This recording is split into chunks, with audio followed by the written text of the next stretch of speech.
సీక్రెట్గా చేస్తుండ్రు అంతా. ఎంత సీక్రెట్ అంటే అసలు మినిట్స్ ఆఫ్ ద మీటింగ్ ఉండే ఏం జరిగిందో తెలియదు, ఫైనల్గా సంతకాలు పెట్టి అగ్రిమెంట్ అయిపోయే పరిస్థితి ఏర్పడ్డది. ఐఎమ్ సేయింగ్ విత్ అథారిటీ, నేను నా దగ్గర అన్ని ఆధారాలతో చెప్తున్నాను. ఇప్పటిదాకా ఎన్ని మీటింగ్లు అయినాయంటే, మన ముఖ్యమంత్రి కూడా ఒక మీటింగ్లో పాల్గొన్నాడు.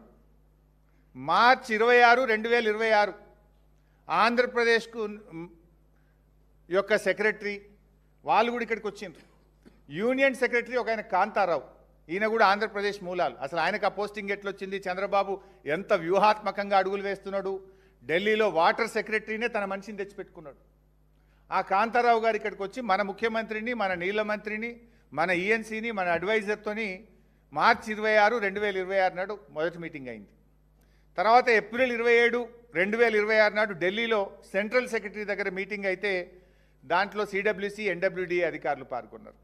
1 మే 2026 నాడు ఒక మీటింగ్ అయితే Telangana chief secretary, Telangana adviser, Andhra Pradesh chief secretary, Andhra Pradesh అడ్వైజర్లు ఆ మీటింగ్లో పాల్గొన్నారు. 8 మే 2026 నాడు ఇంకొక మీటింగ్ జరిగింది. 11 మే ఆంధ్రప్రదేశ్ ముఖ్యమంత్రి ఢిల్లీకి వెళ్ళి కేంద్ర నీటిపారుదల శాఖ మంత్రి సిఆర్ పాటిల్ కుర్చీలో కూర్చొని సిఆర్ పాటిల్ సమక్షంలో వాళ్ళు ఇంకొక మీటింగ్ పెట్టి ఈ ప్రాజెక్ట్ను ముందుకు తీసుకుపోవడానికి ఒక మీటింగ్ జరిగింది.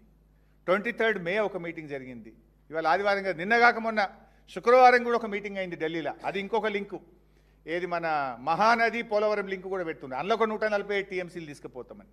సరే, ఇదంతా డీటెయిల్స్ చాలా పెద్దవి. కానీ ఇన్ని మీటింగులు జరిగితే ఏ మీటింగ్ దాని మినిట్స్ ఆఫ్ ద మీటింగ్ ఉందా? బయట పెట్టండి. ఎందుకు ఇంత సీక్రెట్గా ఈ మీటింగులు చేస్తున్నారు? ఈ మినిట్స్ ఆఫ్ ద మీటింగ్ ఎందుకు బయటకు వస్తలేవు?